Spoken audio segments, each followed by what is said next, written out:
Yo, in case you guys didn't notice, I'm not at the shop tonight. There's a reason for that.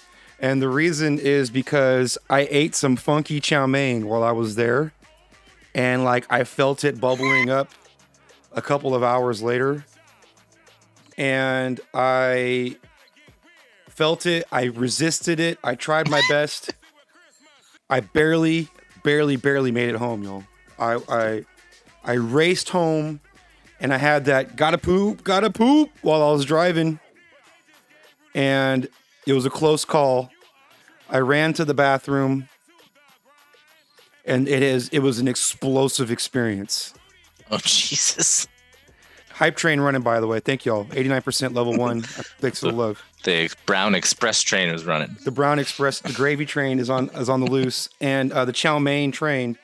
Gross.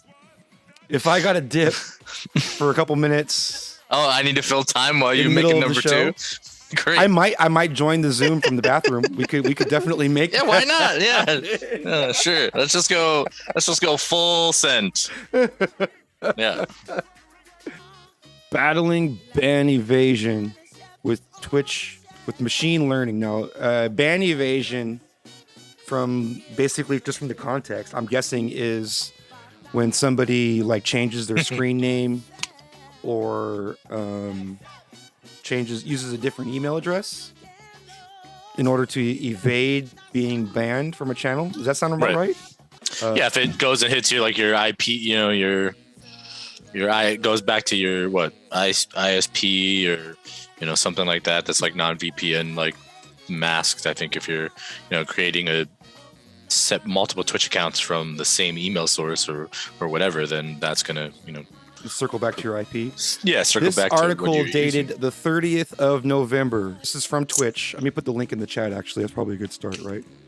Back in September, we launched Phone Verified Chat to help you keep hate and harassment out of your channel. We talked about that here on the 916 Junglist channel because we are on the pulse. Pew, pew. Today, in our ongoing quest to make Twitch safer for everyone, we're introducing, ooh, my stomach is bubbling, suspicious user detection. A tool. Suspicious user detection as you're talking about your fucking stomach grumbling. Oh, yeah. There might be a pause for the cause on this one. Okay. A tool we built to help creators and mods catch and take action against users who are trying to evade channel level bans. So this is a channel level ban, not a site-wide ban. Yeah. It says when you ban someone from your channel, they should be banned from your community for good. Unfortunately, bad actors often choose to create new accounts, jump back into chat, and continue their abusive behavior. Suspicious user detection, SUD, S-U-D, suspicious user detection, powered by machine learning, is here to help you identify those users based on a number of account signals. By detecting and analyzing 3 signals, this tool will flag suspicious accounts as either likely or possible channel ban evaders so you can take action as needed. For likely, quote unquote, and in bold, likely ban evaders, messages won't be sent to chat at all. That said, they'll be visible to creators and mods. Big up the mod crew, big up the SWOD crew. Yeah. So they can choose to leave the restriction as it is, monitor the user, or ban them from the channel. So here's a graphical thing here, mods. It says suspicious user, message held for reason. It says not published to chat. And then it has somebody named Curselet typing something, and you have the ability to approve it or not, apparently.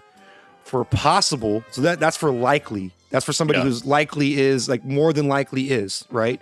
Now, this is a step lower. They may or may not be. This is possible, okay? For possible, again, and in quotes and in bold, and I'm just going to highlight it to make it even extra.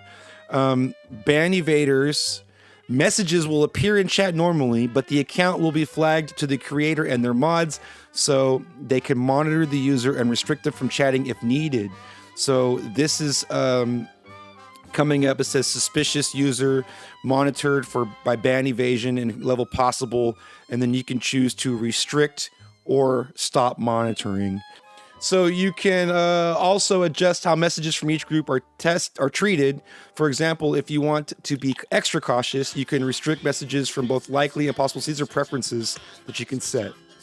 We're turning suspicious user detection on by default for all channels so that streamers can focus more on their content and their communities. You can, of course, adjust or deactivate this tool from the channel's moderation setting page. You can also manually add users you'd like to monitor more closely so they don't have to be a mod. You can manually add people. Let's take a look at that real quick. Let me see if I can bring it up. I think whatever this is what was preventing me from chatting in Man Like Deep's chat as my second troll account. As Stash? As a MC Young Dolphin. Oh, of course, yep. That one. Yep. Look, it's highlighted.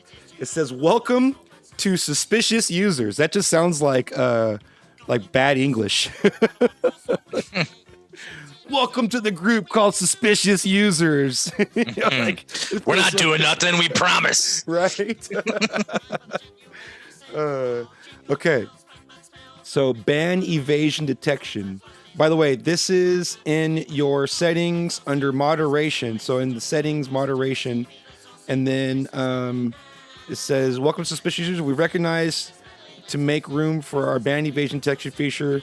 You can now monitor users who have been flagged by our proactive detection model." Thank you. Let me close the alert. All right. Ban evasion detection. When enabled, potential ban evaders will be detected and flagged. So this is a tip. Our system will identify potential ban evaders as either possible or likely. We just read this, right? So this is the same thing. So possible or likely. There are no, likely evaders are, right now this is the preferences you can set. And right now I have level 2 on the slider, possible and likely evaders. Looks like you can slide it down to level 1, only likely evaders, or heads up. Turning off ban evasion detection will allow potential ban evaders to enter the chat unchecked, which may lead to disruptions in your stream. So what I'm going to do is I'm going to set it to monitoring both likely and possible. That way the mods will have the ability to give it a yay or nay. Paul Nice, damn, new features. I'm screwed. That's actually pretty handy, though. I mean, I know I've dealt with some alternative account situations. The Hotspot would be the most obvious example, right? Yeah. We've had a few in the drum and bass Twitch community as well, examples of that. So I'd say that's pretty good. That's not a bad thing at all. That is what Twitch is doing. They've got a bot that is monitoring for people who are trying to evade being banned in a channel. And again, this is only for a channel-wide ban. I imagine a site-wide ban is like you were saying. It's down. Yeah, it's like a full-on IP, like an ISP block, like right. Yeah, like right. And they can do it at a lower level when it's site-wide. You know what sure. I mean? So yeah, that makes sense.